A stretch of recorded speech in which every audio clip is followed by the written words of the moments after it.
syukur alhamdulillah karena kita semua diberi kesehatan sehingga dapat berkumpul dalam majelis ini untuk membahas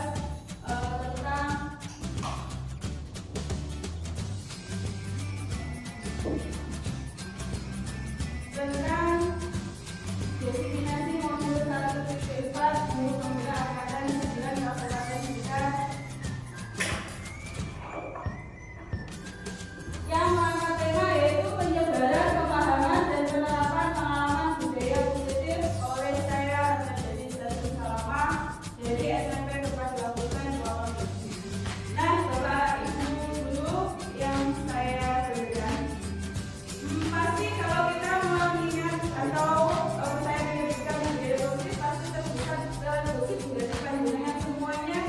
Kira-kira seperti apa sih budaya positif yang sudah berkembang di SMP Kelas 8? Budaya positif ini menyangkut kegiatan atau setiap hari kita yang telah positif telah baik kita laksanakan untuk kepentingan anak didik kita. Kira-kira apa saja budaya positif yang telah berkembang di SMP Kelas 8? Monggo ada yang bisa menanyakan. Disiplin Bu. Oh bagus, betul disiplin. Ada yang lain lagi? Salam ketika masuk kelas. Good, salam ketika masuk kelas. Ini Pak Mbak Yudi? Ini Pak? Sapa, salam kepada Bapak Ibu guru. Sapa, salam, senyum ketika bertemu Bapak Ibu guru. Ada yang lain? Ada yang lainnya? Nah, baik ya. Jadi benar sekali kalau budaya positif itu menyangkut kegiatan-kegiatan positif yang sudah tumbuh seperti disiplin, lalu senyum, salam, sapa. Nah itu budaya positif. Kenapa budaya positif itu harus kita kembangkan di sekolah kita? Budaya positif ini seperti filosofi Ki Hajar Dewantara bahwa sekolah itu ibaratnya lahan sawah. Jadi lahan sawah yang bisa ditanami oleh berbagai macam bibit jagung.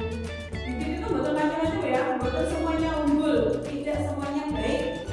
Nah, bibit yang seperti apa saja bisa tumbuh di sekolah kita, asalkan sekolah kita subur. Nah, budaya positif inilah yang akan menciptakan lingkungan yang baik, lingkungan yang subur. Nah, sebagai guru kita adalah ibaratnya petaninya. Petaninya yang menjaga bibit ini agar mereka semua dapat tumbuh subur, dapat tumbuh dengan baik. Misalkan tugas kita hanya menuntun, guru itu tugasnya menuntun anak didik kita, menuntun bibit-bibit tadi ini bisa tumbuh dengan baik. Misalkan kita menanam padi, bolehkah kita berharap tanaman padi sudah menjadi jagung? Tidak bisa. Bisakah kita berharap jagung bisa berubah menjadi tomat? Tidak bisa. Inilah filosofi Ki Hajar Dewantara bahwa murid itu sudah memiliki garis-garis tangannya sendiri, kodratnya sudah ada. Kita tidak boleh mencoret-coret kodrat mereka sesuka hati kita, membentuk keinginan kita, bocah ini begini, nggak boleh. Tetapi tugas kita hanya mengurangkan kodrat yang negatif, kita tebali kodrat yang positif. Nah, seperti tadi Pak Tani tadi, tugas kita hanya atau menuntun. Misalkan pagi kita kena orang, diobati. Kalau pagi kita kurus, dibungkus. Nah itu tugas dari seorang guru, menuntun. Menuntun kemana? Ke arah pendidikan yang lebih baik, menjadi mereka yang lebih baik, menjadi manusia yang merdeka. Manusia merdeka itu adalah manusia yang mampu berdiri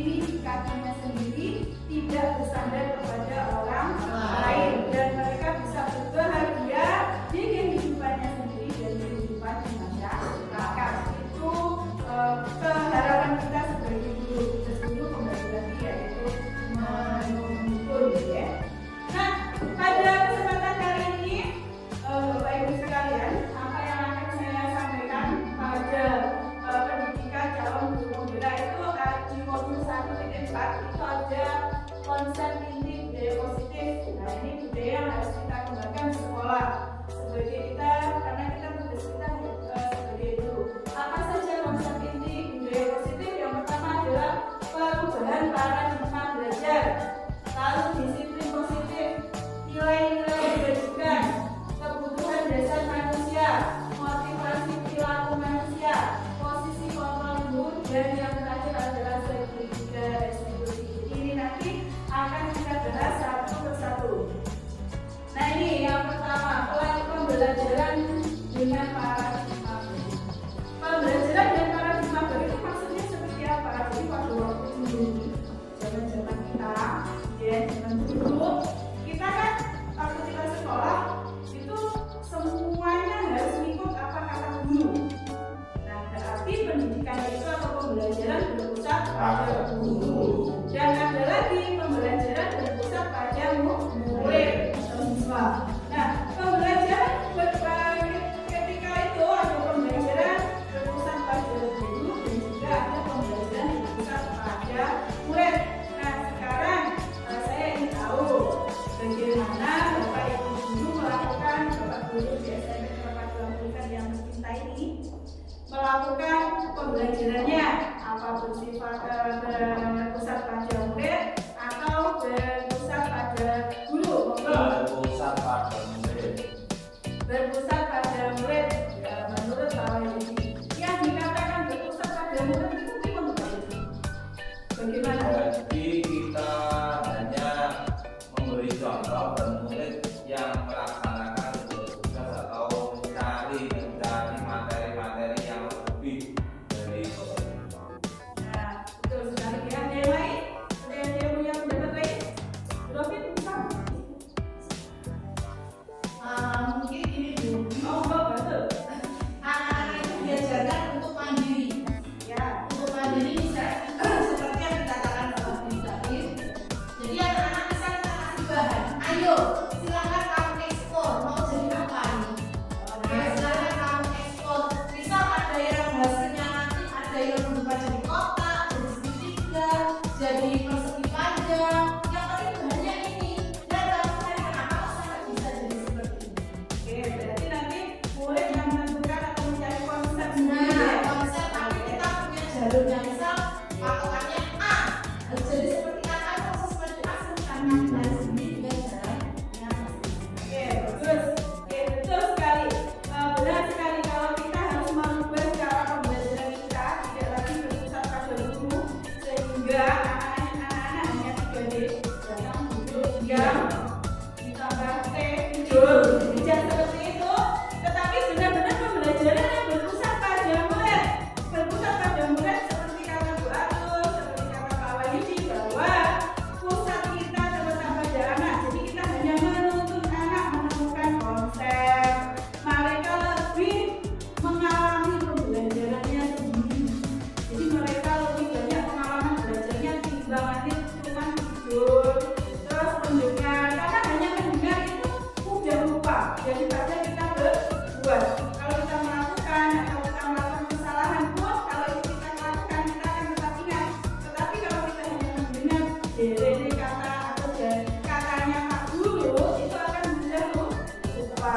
Jadi benar yang dikatakan Pak Wahyudi dan Pak Atul bahwa pembelajaran harus berpusat pada murid sehingga murid menemukan konsepnya sendiri, pengalaman belajarnya juga akan lebih banyak. Nah, paradigma pembelajaran ini akan berpusat pada anak ini akan kita menuju ke berdiferensiasi. Kenapa berdiferensiasi? Karena anak-anak kita ini tidak sama seperti kita mungkin di sini, seperti kita yang ada di ruangan ini. Pemikirannya juga akan berbeda, kebutuhannya juga berbeda. Makanya kita menggunakan berdiferensiasi. Jadi kita memikirkan apa kebutuhan anak kita, bagaimana cara mereka belajar. Cara belajar kan macam-macam. Ada yang suka belajar dengan menggunakan musik, ada yang suka belajar sambil lari-lari. Ya, ada yang benar, betul, Pak dengan video dan dengan visual. Ada yang dengan membaca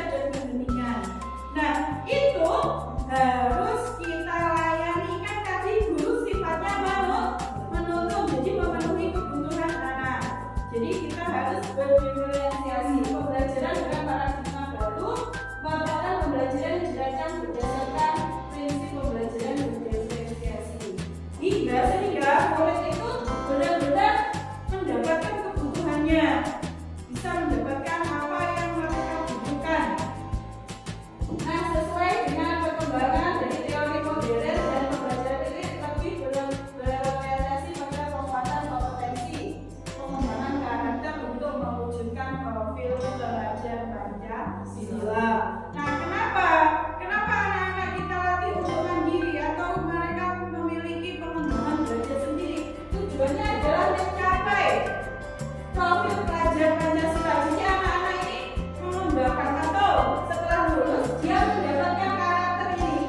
Karakter yang pertama, profil dari pelajar Pancasila adalah beriman dan bertakwa kepada Tuhan Yang Maha Esa. Ini jadi poin yang pertama.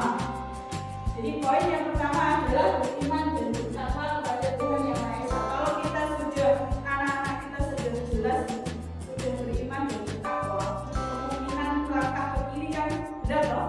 Mereka mesti jalannya ke kanan.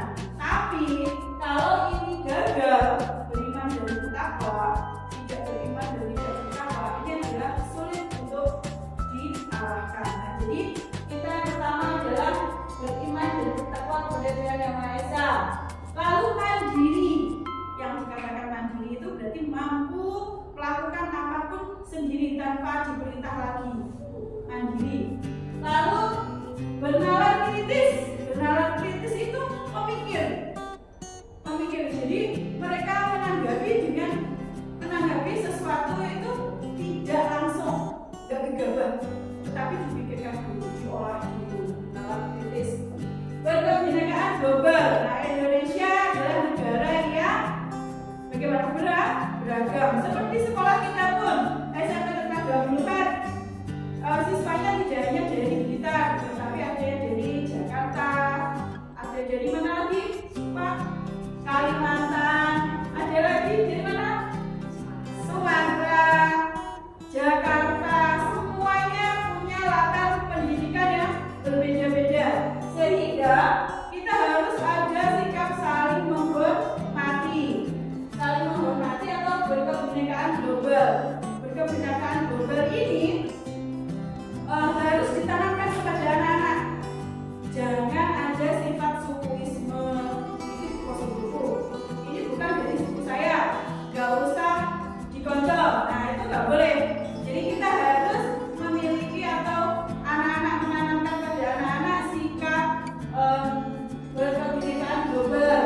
Lalu bergotong royong. Bergotong royong ini tidak hanya membersihkan lingkungan sekolah, tetapi mampu bergotong royong di dalam kehidupannya. Bergotong royong dalam berpendapat, misalkan bergotong royong berkolaborasi di dalam kelas. Misalkan kita kelompok nih, nanti dia nggak mau disatukan dengan suku lain atau jenis kelamin lain. Nah, itu tidak boleh. Kita harus menanamkan berkebinekaan global, bergotong royong, dan kreatif. Kreatif itu mampu menciptakan, meng-create atau menciptakan karyanya, pikirannya. Karya itu tidak harus berupa benda ya, tapi membuat hasil sendiri, bukan plagiasi atau plagiat, mencuri karya orang. Nah, ini yang kita sebut dengan kreatif. Masih semangat Bapak Ibu? Semangat. Kalau saya sebut SMP Negeri 24, jargon kita adalah Luar biasa. Nah, saya ulangi lagi ya. SMP Negeri 24. Luar biasa. Oke, good. Nah, terima kasih dan kita lanjutkan. Jadi ini ya. Jadi harapan kita benar-benar anak-anak didik kita nanti bisa mendapatkan atau mencapai profil pelajar Pancasila. Oke, ini yang penting nih. Miskonsepsi tentang teori kontrol. Nah, ini kembali ke kita.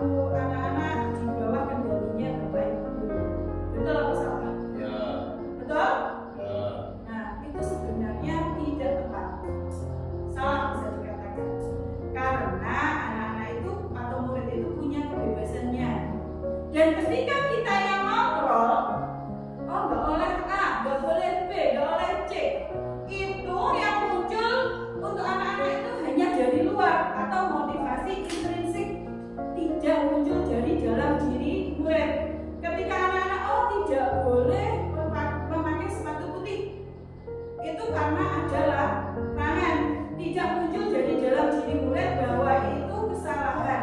Kenapa kok tidak boleh memakai sepatu putih? Apakah itu sesuatu yang merugikan orang lain? Sebenarnya itu merugikan apa betul? Tidak. Tetapi kenapa kok dilarang? Ya, disiplin. Ya disiplin. Oke, tidak ada kecemburuan sosial. Ya bagus, biar tidak ada kecemburuan sosial. Oh kayak kalau saya ini putih, sesok aku pink, nah itu ya bagus, itu untuk kesetaraan agar tidak ada kesenjangan sosial. Nah, tapi kalau itu munculnya motivasi anak-anak itu hanya dari luar, takut dengan Pak Yudi, takut dengan Bu Atul, atau adanya tidak rasa nyaman, itu membuat mereka ketika Bu Atul, Pak Yudi lengah, mereka akan memakai. Nah, jadi miskonsepsi teori tentang teori kontrol itu ya. Jadi kita nanti akan belajar bagaimana menumbuhkan motivasi yang benar-benar dari dalam diri anak, sehingga mereka ketika guru bapak ibu guru lengah, mereka masih tetap menjalankan. Tidak ketika dikontrol, oke. Mungkin seperti kita sendiri. Kata kepala sekolah, guru harus datang jam 7 kurang 15 menit. Oke, kalau ada kepala sekolah kita datang jam 7 lewat kurang 15 menit. Nanti nih Pak kepala sekolah ketika beliau mungkin tidak datang atau ada acara di luar, rapat atau lokakarya atau apa, beliaunya nggak datang selama 1 minggu, kita bagaimana? Masih datang jam 7 kurang 15 menit atau jam 7 lebih 15 menit? Nah, itu ya. Nah, jadi itu motivasinya adalah ekstrinsik atau bukan dari dalam Dirinya dirinya. sendiri. Iya. Nah kalau ilusi bahwa semua penguatan positif efektif dan bermanfaat, maksudnya bagaimana ini?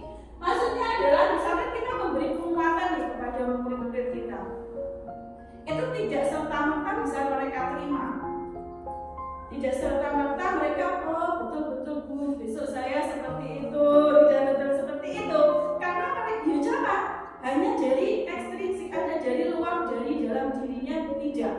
Hanya karena diomongi Pak Yudi, hanya karena diomongi Bu Ulil, Bu Rofit, dan teman-teman guru yang lain. Tapi besok ya gitu-gitu lagi. Nah itu. Terus ilusi bahwa kritik membuat rasa bersalah mampu menguatkan karakter. Ini yang paling bahaya. Saya pernah mengalami ini kan. Ketika kita misalkan ada tugas sering saya mengalami ini dan melakukan ini kepada murid-murid saya, ini dosa. Gini maksudnya, ketika anak-anak kita ini mengerjakan, orang kok nggak iso, gitu saja kok nggak bisa. Ini harusnya begini, gini. Nah, itu akan pertama menghancurkan hati anak kita. Ya, mereka pertama mesti ada melopati. Atau anak kita nggak pakai seragam nih, nggak seragam nih, harusnya kamu itu berseragam. Jadilah anak yang disiplin, bla bla bla. Nah di situ mungkin dia ada rasa malu terhadap temannya, mungkin ada apa ya, ada rasa ketidaknyamanan, pegel. Nah itu menimbulkan itu yang bahaya, itu yang menimbulkan ketika dia itu mulai ada rasa pegel, benci.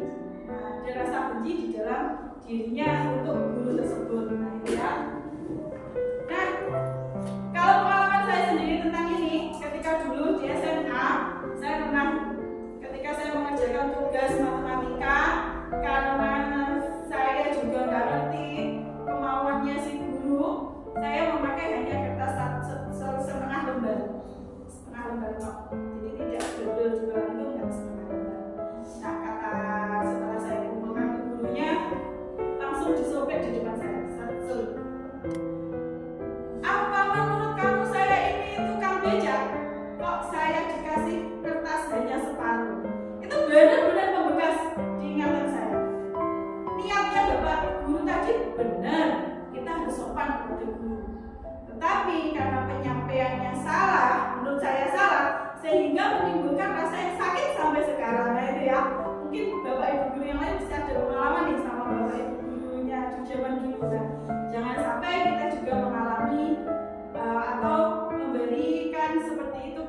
anak didik kita. Saya juga banyak melakukan kesalahan mestinya selama mengajar. Nah ini kita pelan-pelan mengubah posisi kita terhadap anak-anak didik kita. Ilusi bahwa orang dewasa berhak memaksa. Ilusi bahwa orang dewasa itu boleh maksa. Itu boleh nggak? Boleh nggak? Tidak boleh kalau karakter. Iya. Kalau ini. Iya, benar, nggak boleh. Karena apa? Manusia itu memiliki kebebasan. Nanti kebebasan yang seperti apa akan kita bahas selanjutnya. Nah ini mengubah paradigma stimulus respon ke pendekatan teori kontrol. Kalau sebelumnya kita selalu berpikir di pikiran kita adalah stimulus respon, yang stimulus respon realita kebutuhan kita sama, kita akan memikir bocah itu kebutuhannya mau boleh ilmu. Ternyata realitanya kebutuhan siswa itu berbeda atau kebutuhan kita berbeda-beda. Realitanya seperti itu. Semua orang melihat yang sama. Kita melihat anak didik kita sama. Kita mengajarkan juga dengan cara yang sama. Ternyata setiap orang memiliki gambaran berbeda. Kita mencoba mengubah orang dengan pandangan sama dengan kita. Kudu teko jam 7, berpakaian rapi, datang ke sekolah, tepat waktu dan lain-lain. Ternyata kita yang harus berusaha memahami pandangan orang lain tentang dunia kita yang harus masuk ke dunia anak-anak dan membawa dunia anak-anak ke dunia kita. Ternyata seperti itu. Bukan kita memaksakan dunianya anak-anak kita berbawa. Ternyata kita masuk dulu nih ke dunianya anak-anak. Anak maunya apa? Baru kalau kita sudah memahami cara pandang mereka, ketidaktahuan mereka, baru kita bawa ke dunia kita. Dengan cara apa? Dengan cara pembelajaran dengan paradigma diferensiasi tadi. Perilaku buruk dilihat sebagai suatu kesalahan. Nah ini kita anak murid TST yang berperilaku menyimpang, kita mesti menganggap sebuah menjudgment kalau itu salah. Ternyata kita setiap perilaku itu ternyata punya tujuannya. Misalkan suatu ketika nih anak kita terlambat nih, Dino terlambat, setiap hari terlambat, kan gitu kita. Ini saya ya. Kalau saya menemukan anak didik kita yang terlambat, saya gitu. Ternyata kita nggak tahu kenapa nih dia ini terlambat. Kita tidak bertanya dulu, kenapa mas kok datang terlambat. Kita tidak menggunakan perasaan itu. Kita langsung terlambat. Nah gitu. Ternyata kalau perilaku memiliki tujuan, ada latar belakang di belakangnya, kan gitu. Kita kan nggak tahu gitu, latar belakang yang mendasari mengapa mereka datang terlambat. Nah, Intinya satu Bu, karena pembelajaran di rumah itu sudah seperti itu dari dulu. iya. Ini pembelajaran yang baru, nggak salah dengan yang lalu. Iya betul Pak. Jadi kita mulai merubah diri kita. Ayo bareng-bareng berubah. Kita menggunakan teori kontrol ini untuk merespon anak-anak didik kita. Ini nanti ada yang lebih dalam dari sekedar teori kontrol. Itu membuka. Setelah ini kita akan melihat dosa-dosa kita. Dosa-dosa kita sama menjadi guru. Itu bukan menurut saya bukan dosa, karena Kita kan belum tahu ya Pak. yang kita jalankan dulu nggak sama dengan sekarang ini. Teori-teorinya kalau sekarang lebih mendalam. Kalau dulu kita dari orang tua seperti itu. Dari dulu saya dulu semuanya ya begitu seperti itu. Betul. Nah sekarang kita beralih ke mengubah dunia kita, mengubah dunia kita mengikuti dunia mereka. Nah, ya. Orang lain bisa mengontrol saya, jadi kan mau dikontrol sama orang lain. Misalkan nih, saya punya, saya punya satu kertas, saya tulis di sini. Tulisan ini sangat berharga bagi saya. tulisan ini. Terus saya lipat, saya pegang. Ketika jenengan semua ingin mengambil ini, apakah nanti akan serta-merta saya berikan? Menurut jenengan? Tidak. Tidak. Karena ini bagi saya. Nah, saya akan memberikan ketika apa? Ketika hati Anda sudah Sudah ikhlas. ingin Memberi. atau senang kepada orang lain yang kita berikan. Ya, betul. Jadi yang mengontrol diri kita, saya mau memberikan atau saya tidak memberikan, hanya ada pada saya. Jadi kita tidak boleh nih mengontrol anak didik kita, tidak boleh. Nah, selama ini kita introspeksi diri kita. Nah, jadi hanya ada yang bisa atau hanya diri kita yang bisa mengontrol diri kita sendiri. Makanya dari tadi kita yang membahas, ayo tumbuhkan motivasi intrinsik yang ada pada diri dalam murid kita agar mereka lebih bertanggung jawab. Nah, yang mengontrol mereka, yang mampu mengontrol mereka itu ya mereka sendiri, bukan bapak ibu guru. Yang membawa mereka keberhasilan itu ya mereka sendiri. Nah, jadi tugas kita menumbuhkan motivasi intrinsik. Nah, ini. Terus saya bisa mengontrol orang lain. Ternyata kita tidak bisa tadi. Pemaksaan ada pada saat rujukan gagal. Ketika gagal, anak-anak mengalami kegagalan. Kegagalan di sini konteksnya adalah kesalahan. Ketika anak-anak melakukan kesalahan. Ternyata kita saat kita mau membujuk, Bapak Batul sebagai wakil kesiswaan bilangnya, ayolah Acip, demi guru perbaiki sikap kamu. Kamu gak kasihan toh pada Bu Atul yang selalu menjadi wakil kesiswaan atau sebagai penanggung jawab, ya penanggung jawab di sekolah tentang kedisiplinan. Nah itu kan karena Bu Atul dipaksa karena Bu Atul, bukan dari dalam diri Acipnya sendiri. Bagaimana menumbuhkannya? Menumbuhkannya adalah dengan kolaborasi dan konsensus menciptakan pilihan-pilihan baru. Konsensus itu apa? Konsensus itu pemahaman, ya? Satu pemahaman. Jadi berkolaborasi menciptakan pemahaman atau kesepakatan baru antara Bu Atul dan Acip. Nah, dengan siswa tadi, mereka saling komunikasi yang positif, efektif. Jadi tanpa Bu Atul menumbuhkan paksaan, terus tekanan, telat nih, dengan nada yang tinggi. Nah itu kita menurunkan nada itu. Terus modal berpikir menang kalah.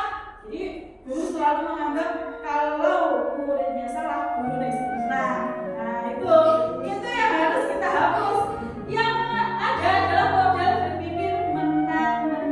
Maksudnya bagaimana? Nah ketika siswa itu sudah melakukan suatu kesalahan, jangan ditekan dengan kesalahan yang akan membekas di dalam dirinya. Jadi ketika mereka melaksanakan atau melakukan suatu kesalahan, kita buat mereka itu mampu belajar dari kesalahannya. Ya, lalu berubah.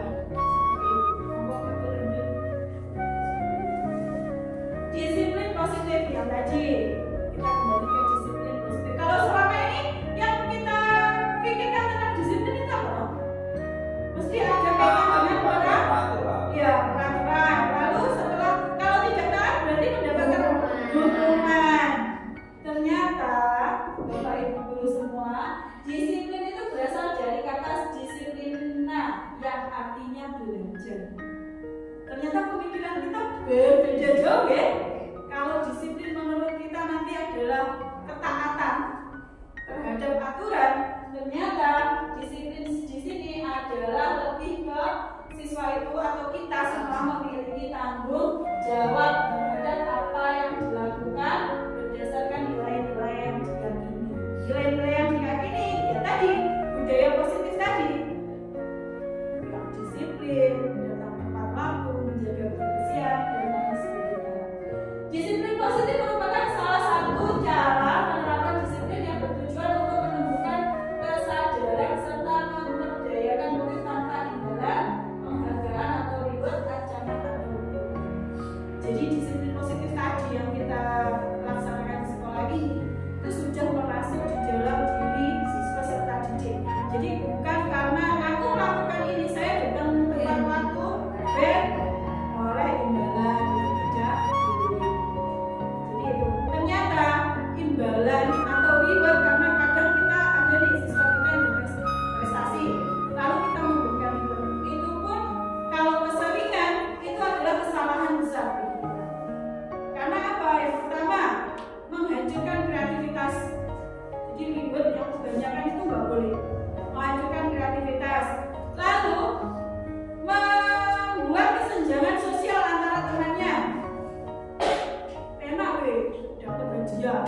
Dan ini baru saya pelajari di sini juga. Kalau kita kan, ayo sinau dapat ranking, ternyata itu tidak boleh.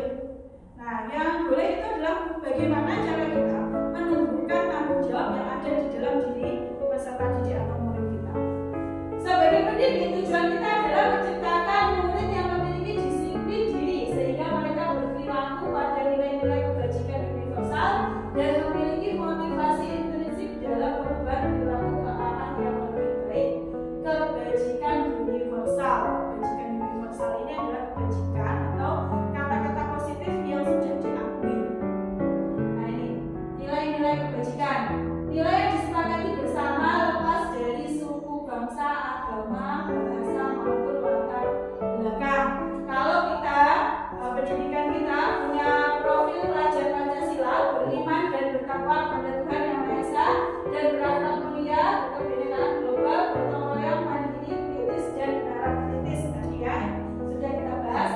Ibu University Years Program di PDP itu punya toleransi, rasa hormat, integritas, mandiri, menghargai, antusias, empati, keingintahuan, kreativitas, kerjasama, percaya diri dan komitmen.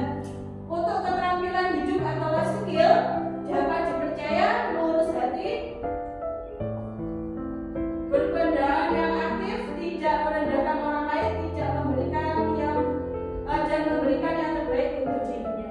Ini kata nilai kebajikan, nilai-nilai kebajikan yang harus dimunculkan di dalam diri manusia atau di dalam diri murid kita ataupun di dalam diri kita. Kebutuhan dasar manusia. Nah, sebenarnya semua manusia itu memiliki kebutuhannya. Dan ketika kita semua melakukan itu, kayak tadi melakukan kegiatan pasti ada tujuannya, baik itu kegiatan yang positif maupun kegiatan negatif atau kesalahan. Ketika semua kegiatan didasarkan karena kebutuhan dasar manusia adalah segala sesuatu yang kita lakukan untuk mendapat apa yang kita inginkan. Seluruh tindakan yang kita lakukan memiliki tujuan tertentu dan semua usaha terbaik yang kita lakukan adalah dalam rangka kebutuhan dasar kita terpenuhi dengan baik. Jadi kita berpikirnya adalah semua kegiatan yang kita lakukan adalah untuk memenuhi kebutuhan dasar kita. Misalkan nih, anak-anak pun kalau mereka terlambat bisa jadi mereka dalam rangka memenuhi kebutuhan dasar. Atau kalau mereka di kelas tertidur bisa jadi mereka kebutuhan dasar apa nih? Ya dia nyaman tidur karena malamnya juga begadang. Salah itu di kelas jadinya kebutuhan dasar Kebutuhan dasarnya karena ini kebutuhan dasar manusia. Yang pertama bertahan hidup, meliputi makanan, pakaian, tempat tinggal, keamanan dan kesehatan. Ini kalau menurut kita pagi-pagi semes, harusnya kita makanya apa kita tanya? kita tanya kalau di sini kita harus menanya dan menunjukkan rasa dari murid itu sendiri. Ya, betul. Harus kita tanyanya apa toh mas? Kok lemes? Ternyata belum sarapan. Ya. Apa tuh mas? Kok akhlaknya seragam belum dicuci? Nah itu ya, itu kebutuhan bertahan di hidup.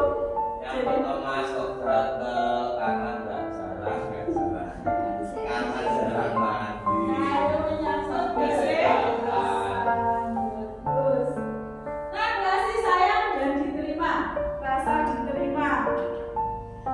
diterima, dipedulikan, berbagi, kerjasama menjadi bagian dari kelompok. Misalkan, nih ada teman yang dijauhi, nah, setiap orang kan pengennya dikasih sayangi, Ya. diberikan perhatian, Ya. diberikan kasih sayang dan diterima. Lalu penguasaan, harga diri, keinginan untuk dianggap memimpin, berprestasi, diakui dan didengar. Nah ini keinginan semua manusia adalah mereka berhasil, tapi ada kalanya mereka itu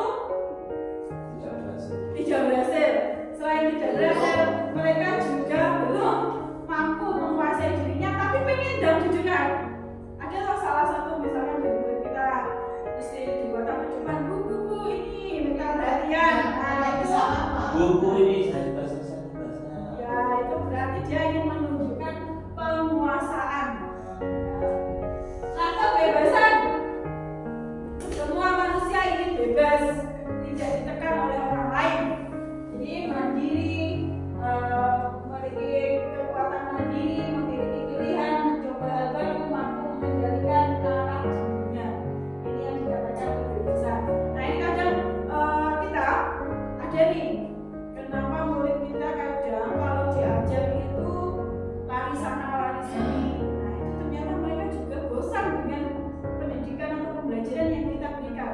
Mereka ingin bebas. Nah mungkin kita bisa mengubah arah pembelajaran kita. Jadi berdiferensiasi, kita pasang gambar-gambar di sana, media-media pembelajaran, sehingga mereka memberi ruang gerak pada mereka. Jadi mereka tidak hanya duduk saja. Izin minum ya.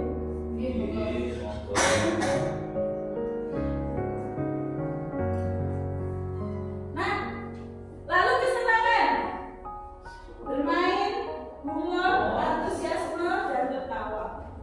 Jadi menciptakan pembelajaran yang menyenangkan dengan ada bermain, game, humor, antusiasme, dan tertawa. Biasanya kalau menciptakan pembelajaran yang menyenangkan dengan bermain dan humor, kita menciptakan apa?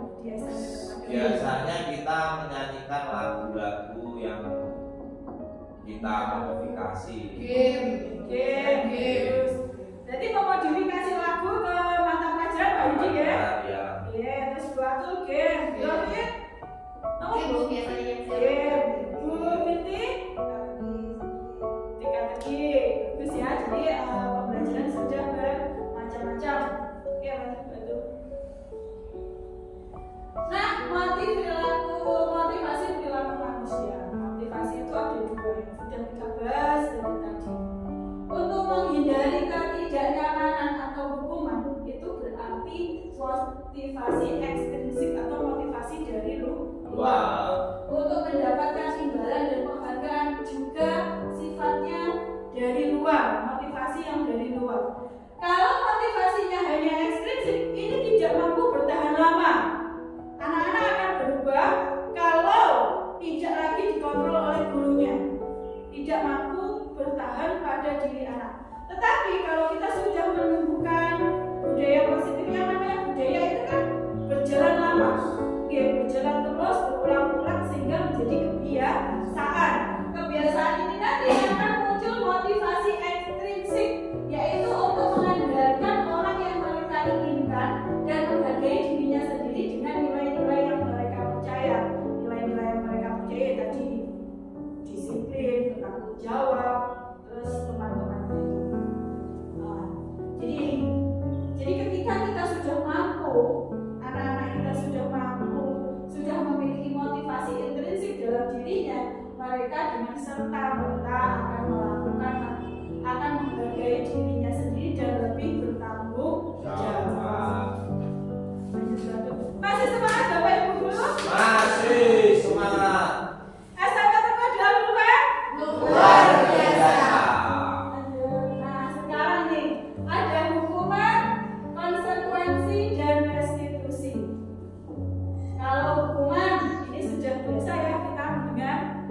Kalau konsekuensi juga sudah biasa.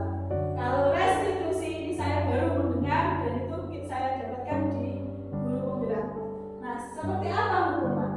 Kalau hukuman itu tidak terencana atau tiba-tiba, biasanya gini, batu ya. Kenapa teman-teman? Sarapannya belum ada Bu. Ya udah, lari mengelilingi lapangan 2 kali. Nah itu berarti disebut hukuman karena tidak direncanakan. Atau kenapa tidak piket? Maaf Bu, tadi datang terlambat. Ya udah, bersihkan kamar mandi. Nah itu. Kalau hukuman itu anak-anak akan merasa impas. Saya melakukan kesalahan, saya sudah lari, sudah. Kalau besok saya dihukum lagi atau saya melakukan kesalahan lagi, alah paling naik ngono hukumannya kecil. Nah itu yang berbahaya karena anak-anak akan mengabaikan hukuman tadi. Berarti besok saya boleh nih melakukan kesalahan yang sama. Besok saya malah ada kadang-kadang mereka berpikiran dicoba lagi sesuk batu mentalnya sampai mana. Iya betul. Sistem komando. Iya.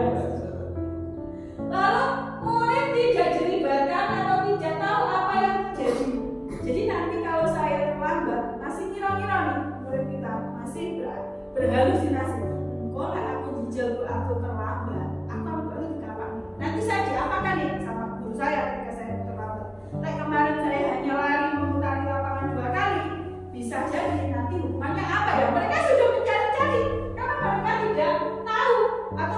dilibatkan dalam pembuatan hukuman tadi.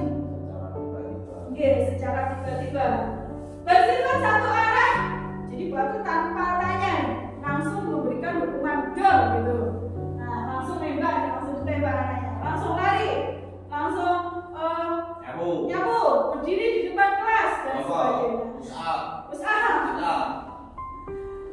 Berupa hukuman fisik atau fisikis. Hukuman fisik ya tadi seperti lari. Hukuman fisikisnya adalah ketika Bapak Ibu guru melontarkan kata yang mampu menyakiti hati atau jiwa dari anak itu. Jadi hukuman itu macam-macam ya, tidak hanya lari, tapi ketika hukuman itu mancep tenang, melukai, membekas di hati anak-anak itu juga termasuk hukuman, dan itu akan dibawa mereka sampai nanti. Dan mereka ada juga yang merasa, oh ternyata sekolah itu menemukan, sehingga mereka malas datang ke sekolah karena sekolah tidak dirindukan, tidak mengubah atau tidak membuat sekolah ini nyaman karena penuh dengan hukuman. Nah, kalau konsekuensi ini terencana, disepakati sesuai peraturan. Ini kadang waktu sebagai wakil kesiswaan itu ada datang terlambat, poinnya 5. Tidak bersepatu hitam, poinnya 2. Tidak mengikuti pembelajaran, poinnya 1. Tidak memakai seragam, poinnya 10. Nah, seperti itu konsekuensi. Murid tetap dibuat tidak nyaman. Ini yang baru ya. Kalau yang bukan ya wis. Sikap guru selalu memonitor murid. Jadi terus selalu bawa catatan. Olavi sudah punya poin 10. Nah itu berarti posisi guru sebagai monitor atau pengontrol. Nah, beda dengan restitusi. Kalau restitusi ini memecahkan masalah anak-anak dengan proses menciptakan kondisi bagi murid untuk memperbaiki kesalahan dan belajar dari kesalahan. Nah ini masih bingung kan? Nanti akan kita bahas seperti apa restitusi.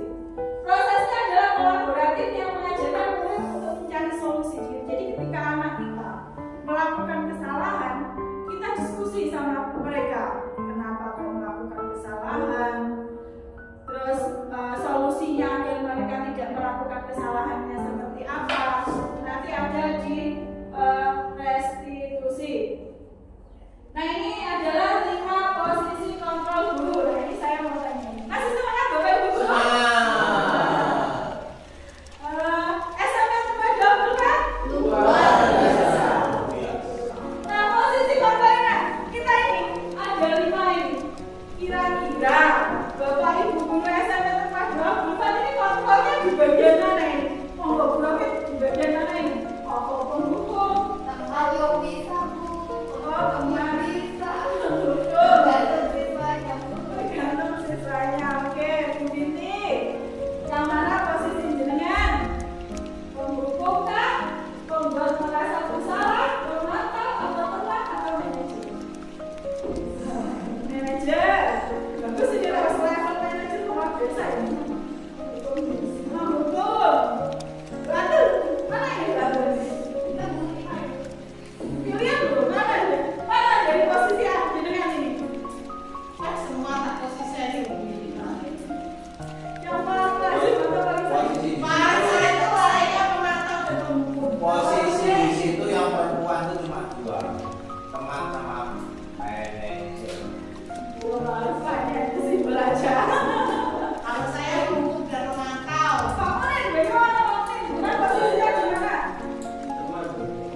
Nah, Siapa itu teman kamu itu? siapa ada? Pendukung. Teman dan pendukung. Pasti rata-rata teman dan pendukung sama seperti saya. Pendukung.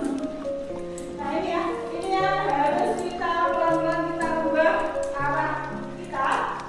Jadi pendukung, merasa bersalah, teman, memantau menuju ke arah manajer. Nah seperti apa sih manajer? Nah ini ya, ini contoh penerapan 5 posisi kontrol guru. Siswa, ini kasusnya adalah siswa tidak memakai atribut lengkap saat upacara. Nah ini, kalau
membedakan. Nah, selanjutnya contoh yang posisi manajer. Nah ini membuat suatu hubungan, yaitu apakah kamu tahu kesalahanmu? Kira-kira bagaimana kamu memperbaiki kesalahanmu? Nah, murid diajak untuk berbicara aktif, mencari solusi dari kesalahannya. Ini ya.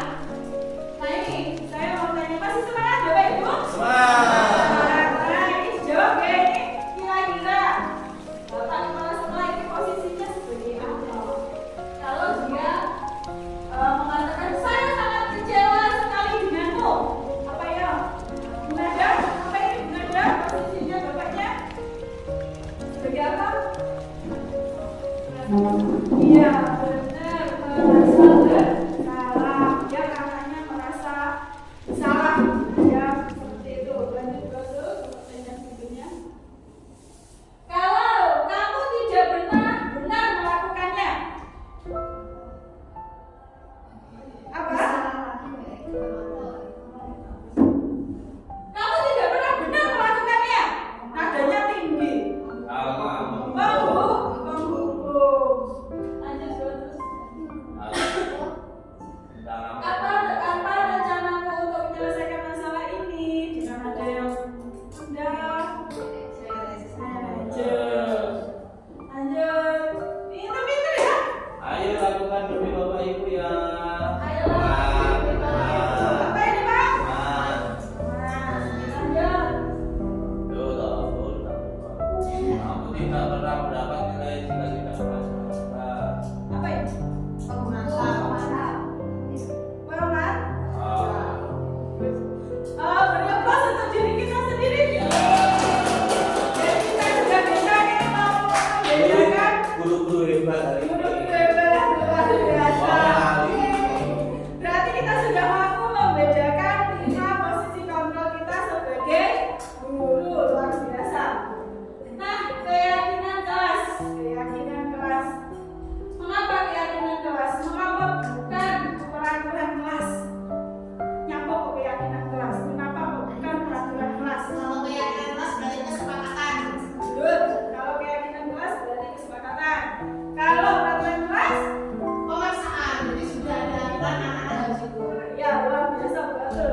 Nah, kalau keyakinan kelas itu diciptakan bersama-sama, diyakini bersama-sama satu kelas, terlibatlah guru dan murid saling terlibat. Kalau peraturan kelas sudah ada, saja sudah ada ini peraturannya, kamu nggak boleh melanggar, kalau melanggar konsekuensinya ini.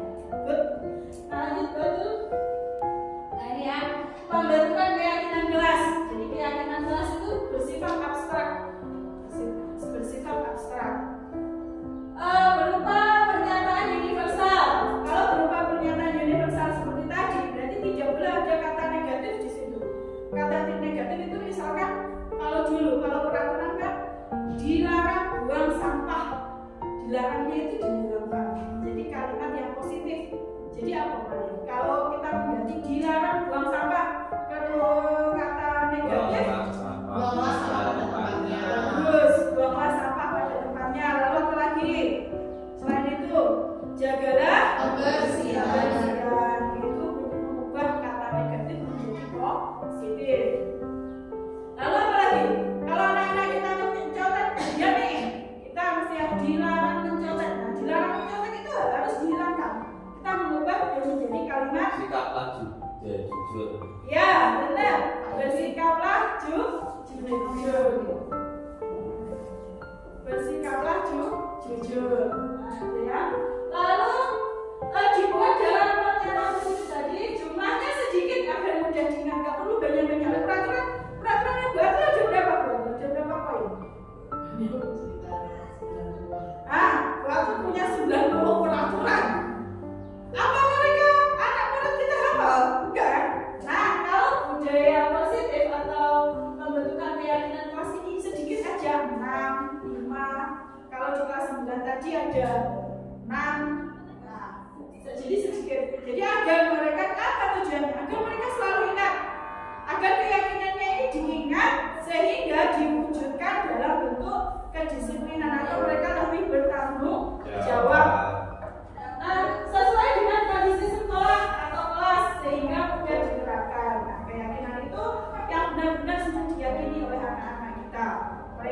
meyakini, berarti diyakini kan mesti dijalani.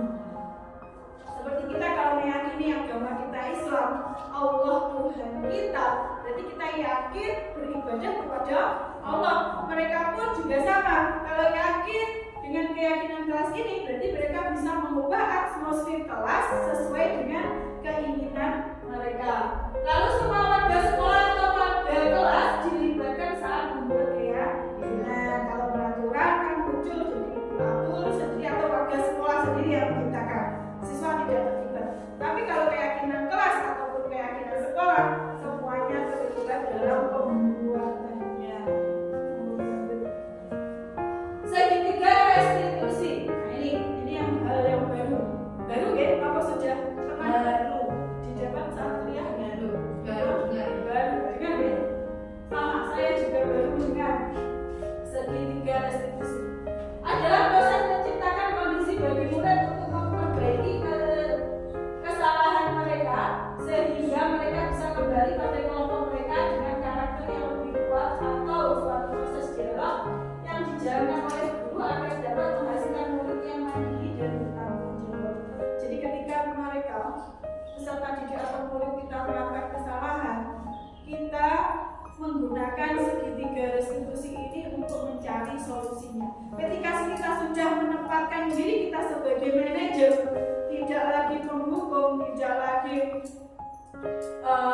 membuat merasa bersalah, tidak lagi menjadi teman, tapi kita sebagai guru, posisi kita adalah sebagai manajer.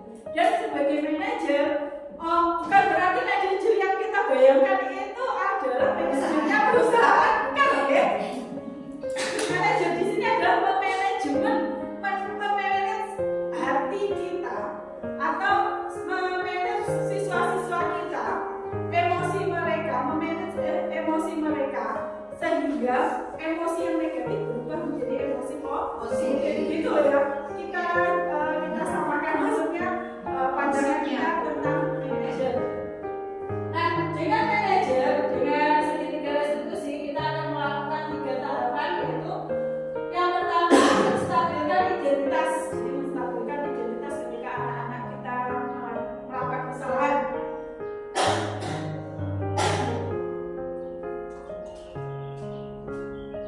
Lalu setelah menstabilkan identitas, validasi tindakan yang salah. Baru yang ketiga adalah menanyakan keyakinan.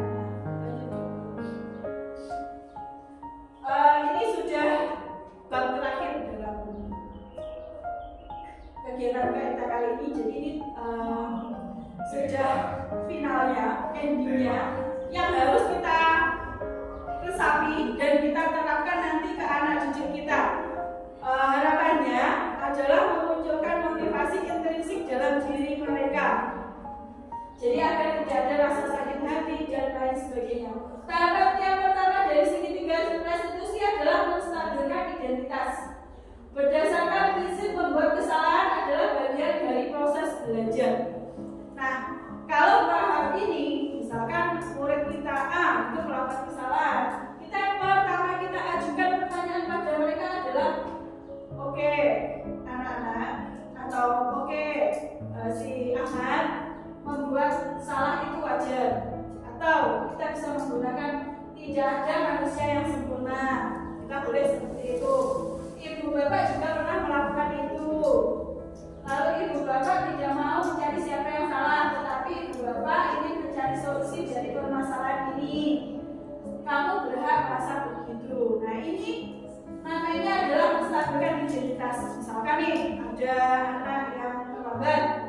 Ahmad, saya dengar kemarin dari guru piket kamu terlambat ya? Iya Bu, itu kan jawabannya. Nah, kalau kita menggunakan tahapan identitas atau menstabilkan identitas, kita bisa melanjutkan dengan perkataan seperti ini. Ibu bapak tidak mau mencari siapa yang salah, tetapi ibu bapak ingin mencari solusi dari permasalahan ini. Nah, kalau kita mengatakan seperti itu, anak otomatis emosinya naik atau turun atau turun? Turun. Nah, turun. Jadi mereka bisa lebih tenang, merasa aku salah, berarti aku tidak hujatan. Tetapi seperti itu mereka merasa dilindungi, merasa lebih dimanusiakan. Merasa lebih dimanusiakan atau masih walaupun saya salah saya masih dihargai. Jadi itu. Jadi tidak langsung naik nih emosi anak, tapi emosi anak akan lebih stabil atau menstabilkan identitas anak. Lalu lanjut. Tahapan yang kedua adalah validasi tindakan yang salah. Berdasarkan prinsip setiap perilaku berupaya memenuhi suatu kebutuhan yang tadi. Jadi ketika anak itu melakukan kesalahan atau melakukan kegiatan itu kan mesti ada tujuannya, Nah, tujuannya apa? Nah, kita bisa mengatakan kamu pasti punya alasan mengapa melakukan itu. Padahal kamu bisa melakukan yang lebih buruk dari hal ini. Kamu patut bangga karena melindungi sesuatu yang penting buatmu. Kamu melakukannya karena memudahkan sesuatu yang penting bagimu. Nanti akan ada contoh yang lebih global, jadi masih bingung ya, kok gitu. Nah, yang ketiga, menanyakan keyakinan. Nah, kalau kita sudah membentuk keyakinan kelas, apakah keyakinan atau apakah perbuatan yang dilakukan anak-anak tadi yang melakukan kesalahan ini sesuai dengan keyakinan kelas yang mereka yakini yang sudah dibentuk tadi. Nah, sehingga berdasarkan prinsip teori Kobel bahwa pada dasarnya kita termotivasi secara intrinsik. Apa keyakinan kelas kita? Nah, kita berusaha menggali keyakinan kelas sesuai nggak dengan keyakinan yang dibentuk. Nilai-nilai apa yang telah disepakati bersama, seperti apa gambaran kelas yang ideal menurut kamu ingin menjadi orang seperti apa? Dan ditayangkan video buat dulu. Video langsung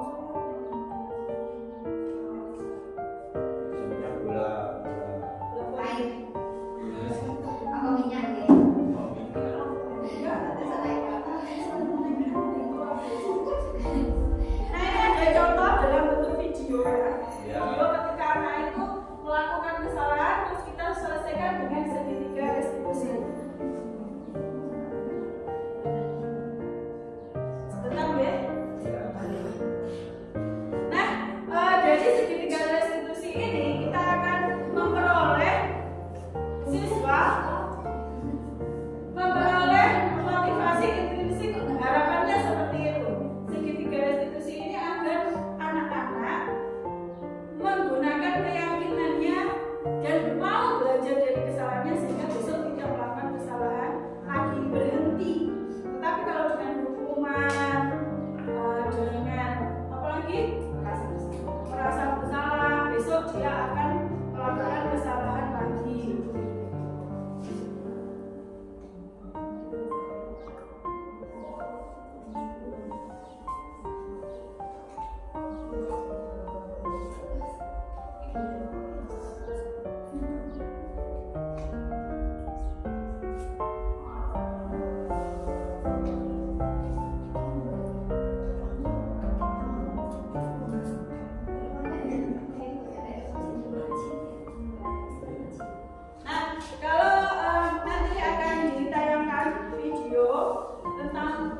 Pemecahan masalah dengan segitiga restitusi.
Baik Bapak Ibu, berikut ini akan saya sajikan contoh penyelesaian kasus menggunakan segitiga restitusi pada video berikut ini.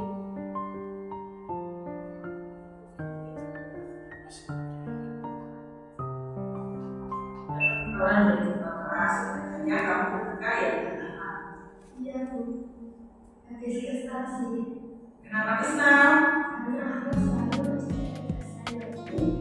Ya wajar lah jika kamu marah dan kesal sekali posisi kamu itu akan berubah hal yang sama.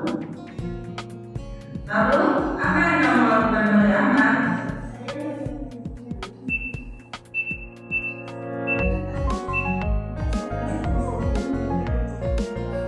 Oh begitu. Nanti kamu berbuat seperti itu ada alasannya.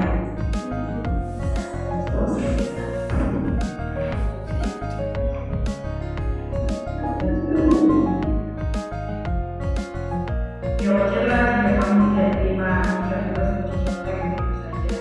Itu sangat menghargai ibu. Alhamdulillahnya kamu tidak terlalu daripada ibu. Misalnya sampai bersyukur. Sekarang mari kita pikirkan, apakah tindakan kamu sesuai? Apakah tindakan kamu sampai membuat dia sesuai dengan yang telah lakukan? Menurut kamu, keyakinan kelas mana yang kamu langgar? Ya benar. Menurutmu menghormati antar teman itu penting atau tidak? Jika menurutmu penting, jadi tindakan apa yang harus kamu lakukan saat sedang marah? Apakah kamu bersedia memperbaiki masalah itu? Apa yang akan kamu lakukan untuk memperbaiki kesalahan itu?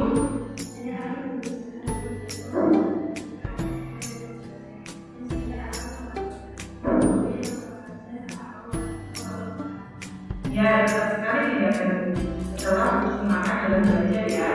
Nah, bukan kamu berikan.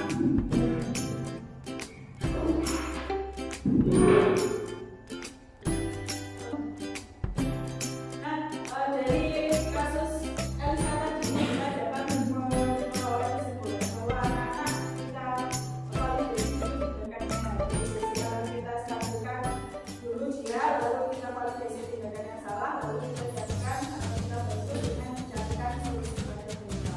Nah, ini adalah contoh penerapan dengan segitiga restitusi.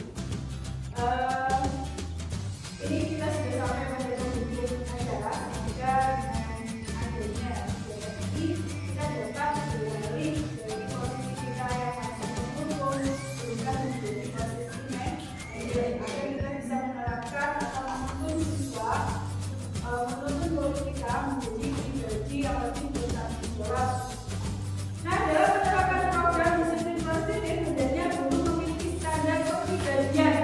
Jadi kita menamakan standar kepribadian yang ada pada diri kita yaitu standar kepribadian yang profesional dan sosial baik, di mana guru mampu merefleksi dirinya sebagai anom, sebagai penuntun yang menuntun muridnya atau sebagai manajer yang menuntun murid-muridnya menjadi insan yang mandiri, merdeka dan bertanggung jawab sesuai dengan standar pendidikan yang ada di standar pendidikan nasional yang ada di Indonesia. Jadi kita sekali lagi yaitu menjadi amannya anak-anak atau menjadi penuntun yang menjadi manajer untuk anak-anak kita. Demikian diseminasi modul 1.4 calon guru penggerak angkatan 9. Semoga apa yang kita pelajari hari ini bermanfaat bagi kita, bagi lembaga kita, dan bagi peserta didik kita ke depan, sehingga kita mampu mewujudkan sekolah yang ramah pada anak, sekolah yang dirindukan pada anak, dan kita menjadi pribadi guru yang dirindukan oleh anak-anak kita. Demikian tadi, wassalamualaikum warahmatullahi wabarakatuh.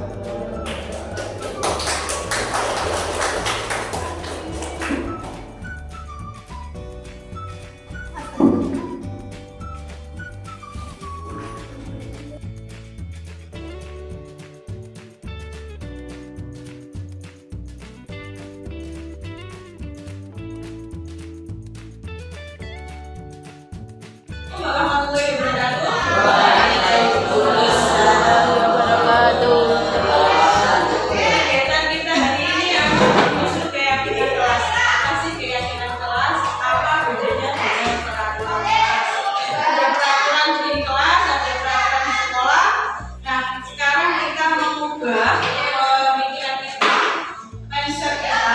Kalau peraturan kan tiba-tiba aja, misalnya sekolah ini orang-orang berarti dikasih kalau terlambat poinnya 5, kalau tidak menyapu atau tidak piket poinnya 2, kalau tidak memakai atribut sekolah poinnya ada, kan gitu loh. Nah itu yang disebut peraturan kelas. Kalian, apakah kalian waktu membuat peraturan kelas terlibat? Terlibat betul? Oke? Oh? Iya. Ketika sama kan, ketika sekolah sudah ada itu peraturan kalau sekolah maksudnya 7. Ya, 7 kurang 15 kan sudah ada. Sekarang kita membuat keyakinan kelas. Keyakinan kelas itu yang muncul dari dalam diri kalian, dari hati nurani kalian. Pengen membuat atmosfer kelas ini seperti apa? Kita punya kelas yang seperti apa? Antar teman harus bagaimana? Nah itu munculkan dalam diri kalian. Antar teman harusnya bagaimana? Kalau salingnya Pak? Saling? Oh nggak ada suaranya. Iya, saling menghargai. Terus suasana kelas pengennya apa? Kelas sekolah pengennya datang terlambat atau disiplin? Nah itu munculkan dalam diri yang benar-benar dari hati nurani. Kenapa harus dari hati nurani? Kalau yang memotivasi dirimu sendiri muncul dari hatimu sendiri, tidak paksaan, diharapkan nanti kalian itu benar-benar mampu melakukannya, membuat kelas ini lebih hidup, lebih baik, lebih kompak lagi. Ya loh, pengennya punya kelas seperti itu loh, punya teman yang saling menghormati dan menghargai. Nah, keyakinan kelas itu dibuat dengan kata yang positif. Kata positif itu bagaimana dong? Kata positif itu yang tidak mengandung kata tidak. Misalkan jangan buang sampah sembarangan kan gitu. Berarti jangan buang sampah, jangannya dilarang. Berarti apa? Nama lain dari jangan buang sampah sembarangan. Apa? Buanglah sampah pada tempatnya. Lainnya buang sampah sembarangan. Ya jangannya dihilangi bukan berarti buanglah sampah sembarangan. Jadi jagalah kebersihan. Terus jangan mengolok-olok teman. Berarti apa? Kata lainnya menghormati. Nah seperti itu contoh dari keyakinan kelas. Yang lainnya banyak sekali. Misalkan disiplin, terus mencontek boleh nggak mencontek? Kan jangan mencontek. Berarti yang lainnya apa selain jangan? Jujur, ya. Nah, sudah siap? Nah, saya bagikan kertas ini, nanti silahkan ditulis. Gak usah banyak-banyak, satu orang satu keyakinan kelas, tapi benar-benar kamu yakini dan benar-benar kamu siap menjalankan. Setuju? Setuju betul tulis? Halo? Oke? Setuju? Nah itu yang benar-benar muncul dari dalam diri kamu sehingga kamu konsekuen punya tanggung jawab untuk melaksanakan. Satu aja, gak usah banyak-banyak. Satu tapi komitmen. Gak boleh turun kancane, harus muncul dari dalam dirinya sendiri. Gak usah pakai contek kancane kan? Ini gak ada yang benar dan gak ada yang salah. Tapi ini benar-benar muncul dari diri kalian sendiri. Pengen mau kelas ini mau kamu bawa kemana itu terserah kalian sendiri. Paham ya? Maksudnya gimana? Belum paham? Nah ini kamu nanti mencatat satu keyakinan kelas yang muncul dari dalam diri kamu. Keyakinan kelas itu maksudnya kelas ini pengennya kamu buat atmosfer yang seperti apa? Satu teman, satu kelas ini seperti apa yang kamu inginkan? Paham? Nah, gunakan kata-kata yang positif seperti tadi, jujur, disiplin, kayak contoh yang tadi dibahas. Tapi yang benar-benar kamu yakini dan kamu sanggup melaksanakan. Oke?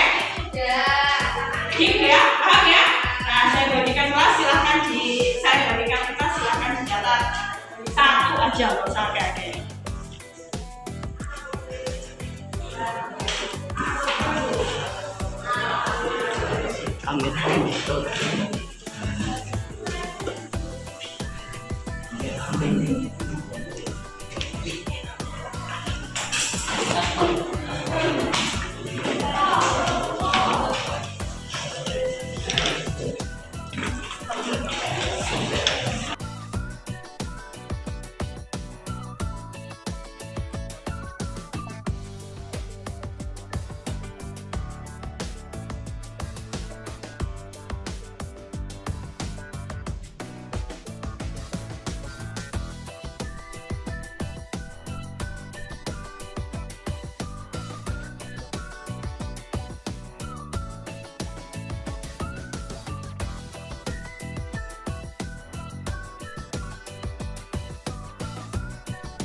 Kalau sudah selesai, silakan ditempel di papan keyakinan kelas. Nanti jika ada yang sama, keyakinan kelasnya sama, nanti akan disortir, diambil salah satu.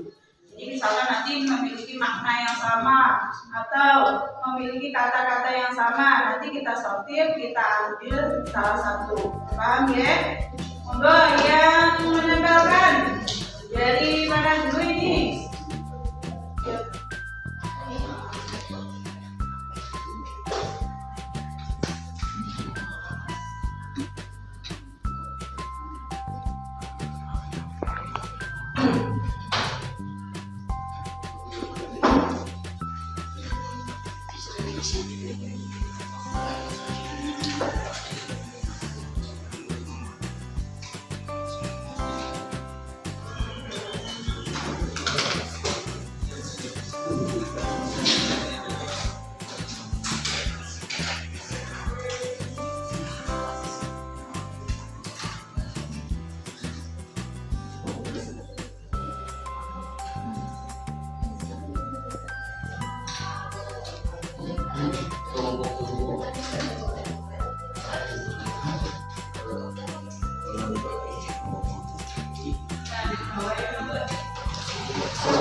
Oke, siap.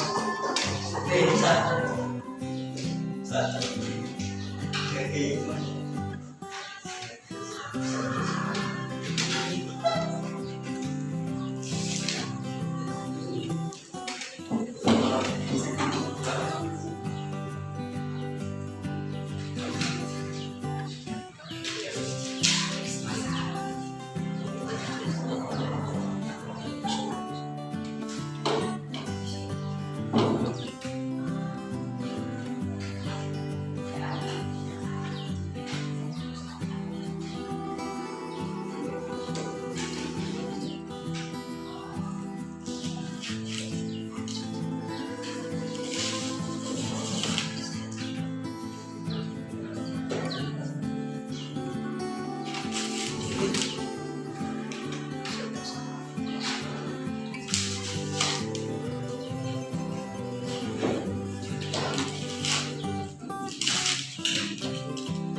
kata-kata yang sama. Nah, jadi yang kita anggap keyakinan kelas dari kelas 9 yang harus kalian yakini adalah datang sekolah tepat waktu,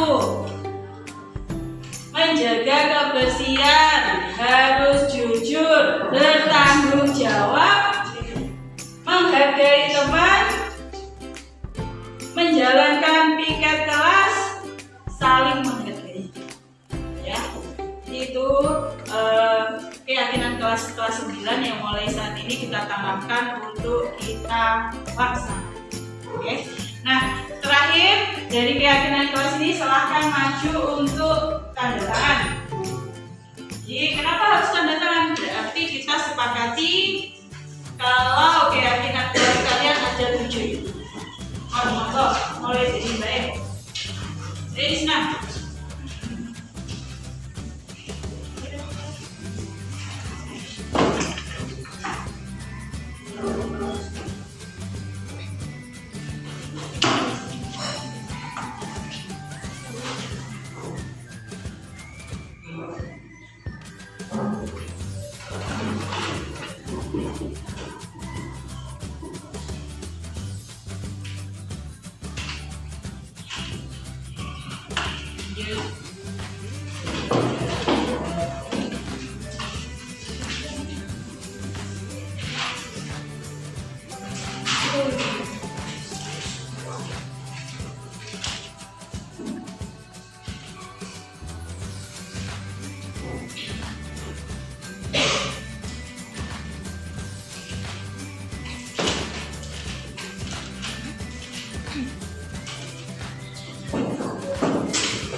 Kita sepakati, semoga kalian dengan penuh tanggung jawab dan jujur dari dalam diri kalian bisa menepatinya, bisa bertanggung jawab atas keyakinan kelas yang kalian bentuk atau yang kalian yakini. Demikian, wassalamualaikum warahmatullahi wabarakatuh.